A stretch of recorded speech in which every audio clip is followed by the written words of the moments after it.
আসসালামু আলাইকুম বন্ধুরা, করি ভালো আছো?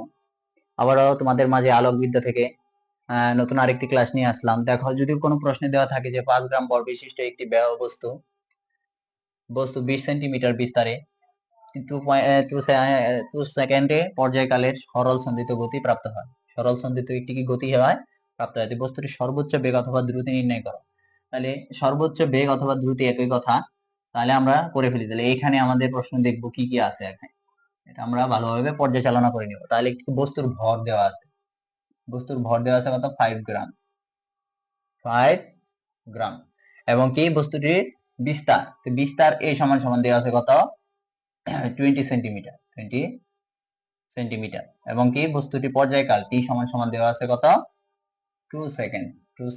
তাহলে আমরা জানি, দেখো, তাহলে এখানে আমাদের কি বের করতে বলছে? বেগ, ম্যাক্সিমাম বেগ, সর্বোচ্চ বেগ নির্ণয় করতে বলছে, অথবা দ্রুতি। তাহলে ম্যাক্সিমাম বেগ নির্ণয় করতে আমরা সূত্র জানি কি? ম্যাক্সিমাম বেগ আমরা জানি, লিখে ফেলি। তাহলে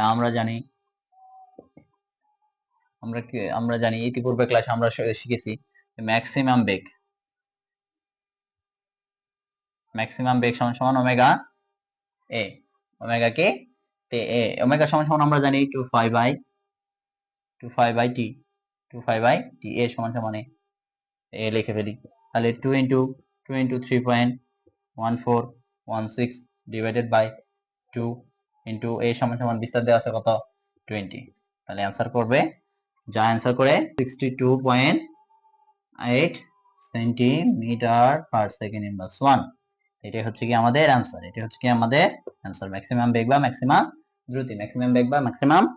তাহলে ম্যাক্সিমাম, দেখো, ম্যাক্সিমাম বেগ নির্ণয় করতে গেলে আমরা সূত্রটা সব থেকে খুবই গুরুত্বপূর্ণ। আমরা ইতিপূর্বে ক্লাসে আমরা শিখেছি যে বেগ নির্ণয়ের সূত্রের ক্ষেত্রে সূত্রটা আমরা শিখেছি, এটা মনে রাখবে, সূত্রটা মনে রাখবা। তাহলে ম্যাক্সিমাম বেগ সমান সমান ওমেগা টি। ওমেগার মান হচ্ছে আমরা 2